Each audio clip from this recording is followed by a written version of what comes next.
കുറുക്കൻ പച്ചിലകളും പഴങ്ങളും കഴിച്ച് ആടിന്റെ വിശ്വാസം നേടാൻ ശ്രമിച്ചു.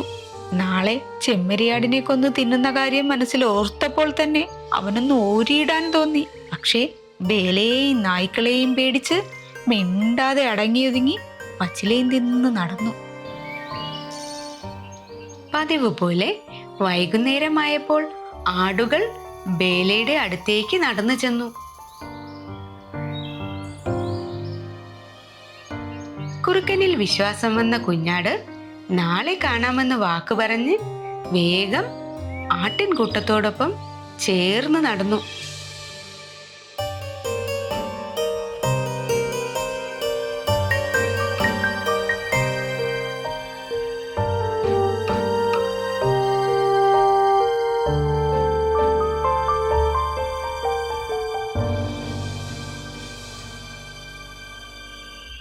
കുഞ്ഞാടിനെ കൊന്നു തിന്നുന്നത് സ്വപ്നം കണ്ട് കണ്ട് കുറുക്കൻ അന്ന് രാത്രി സുഖമായി ഉറങ്ങി. പിറ്റേന്നും ബേല ആടുകളുമായി എത്തി. പതിവ് പോലെ ചെമ്മരിയാടുകളെ മേയാൻ വിട്ട ശേഷം ബേല മരത്തണലിൽ ഇരുന്നു. കുറുക്കൻ ബേലയുടെ കണ്ണിൽപ്പെടാതെ അവിടെ പതുങ്ങി നിന്നു. ചെമ്മരിയാട്ടിൻകുട്ടി കുറുക്കനുള്ള സ്ഥലത്തേക്ക് നടന്നെത്തി. കുറുക്കന് സന്തോഷമായി. കുറച്ചു നേരം കുറുക്കൻ ആടിനൊപ്പം പച്ചിലകൾ തിന്ന് നടന്നു. എന്നിട്ട് പറഞ്ഞു, നോക്കൂ കുഞ്ഞാടെ, താഴ്വരയുടെ കിഴക്കേ അറ്റത്തൊരു അരുവിയുണ്ട്. ഹോ, ആ അരുവിയിലെ വെള്ളത്തിന് എന്തൊരു മധുരമാണെന്നോ. നമുക്ക് പോയി വെള്ളം കുടിച്ചാലോ? ആ, നമുക്ക് പോകാം. ഞാൻ എൻ്റെ കൂട്ടുകാരെ കൂടെ വിളിച്ചോട്ടെ? അയ്യോ, അത് വേണ്ട. എല്ലാവരും വന്നാൽ നമുക്ക് വയറു നിറയെ കുടിക്കാൻ വെള്ളം കിട്ടില്ല. ആദ്യം നമുക്കൊരുമിച്ച് പോകാം, പിന്നീട് കൂട്ടുകാരെ കൂട്ടാം.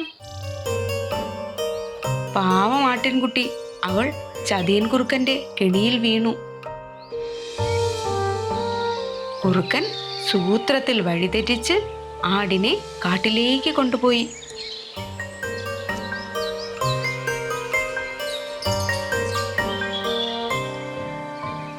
പകുതി വഴിയായപ്പോൾ കുറുക്കൻ അവന്റെ ശരിക്കുള്ള സ്വഭാവം പുറത്തെടുത്തു.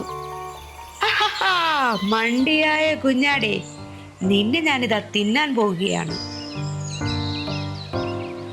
ഇവിടെ നിന്നെ രക്ഷിക്കാൻ ആരും വരില്ല.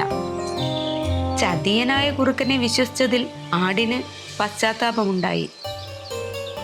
പക്ഷേ അവൾക്ക് പെട്ടെന്നൊരു ബുദ്ധി തോന്നി. അവൾ ധൈര്യം സംഭരിച്ചുകൊണ്ട് പറഞ്ഞു, അയ്യോ കുറുക്കൻ ചേട്ടാ, ഇന്ന് എന്നെ തിന്നണമെങ്കിൽ ഇവിടെ വെച്ച് തിന്നാൻ പാടില്ല.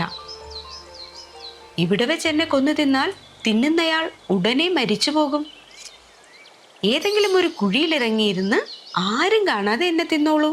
എന്നാൽ എനിക്ക് സന്തോഷത്തോടെ മരിക്കുകയും ചെയ്യാം, കുറുക്കൻ ചേട്ടന് എന്നെ ആസ്വദിച്ച് കഴിക്കുകയും ചെയ്യാം.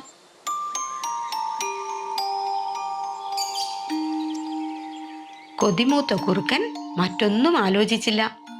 മുന്നിൽ കണ്ട ആഴത്തിലുള്ള കുഴിയിലേക്ക് ആടിനെ തള്ളിയിടാൻ ശ്രമിച്ചു. തൻ്റെ ജീവൻ ഇപ്പോൾ അവസാനിക്കുമെന്ന് ആടിന് തോന്നി.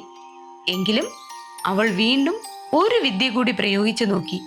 കുറുക്കൻ ചേട്ടാ, ചേട്ടൻ ആ കുഴിയിലിറങ്ങി അവിടെ വല്ല എലിയോ പാമ്പോ ഒളിച്ചിരിപ്പുണ്ടോ എന്നൊന്ന് നോക്കാമോ? അത് കേൾക്കേണ്ട താമസം. കുറുക്കൻ കുഴിയിലേക്ക് ഒറ്റച്ചാട്ടം.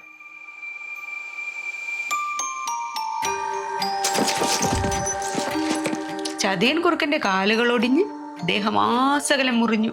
വേദന കൊണ്ട് അറിയാതെ അവൻ നിലവിളിച്ചു പോയി. ഈ സമയം ആട് ഉച്ചത്തിൽ കരഞ്ഞുകൊണ്ട് ബേലയുടെ ശ്രദ്ധ നേടാൻ ശ്രമിച്ചു. കുഞ്ഞാടിന്റെ കരച്ചിൽ ശബ്ദം കേട്ട് ബേല നായ്ക്കളെയും കൂട്ടി വേഗം അവിടേക്കെത്തി. ബേലയെ കണ്ടതും ആട്ടിൻകുട്ടി സന്തോഷവതിയായി. കള്ളക്കുറുക്കൻ കുഴിയിൽ കിടന്ന് നിലവിളിച്ചു, അയ്യോ, ആരെങ്കിലും എന്നെയും കൂടി രക്ഷിക്കണേ. അയ്യോ, അല്ലെങ്കിൽ ഞാൻ ചത്തുപോകുമേ. ആരെങ്കിലും എന്നെയും കൂടി രക്ഷിക്കണേ. കള്ളക്കുറുക്കൻ കുഴിയിൽ വീണേ, കാലൊടിഞ്ഞമ്പോ കരഞ്ഞു പോയേ. ബേലയും നായ്ക്കളും ഓടി വന്നേ, കുഞ്ഞാടിൻ കുട്ടി ചിരിച്ചു നിന്നേ. ലല്ലല്ലല്ലാ ലല്ലല്ലല്ലാ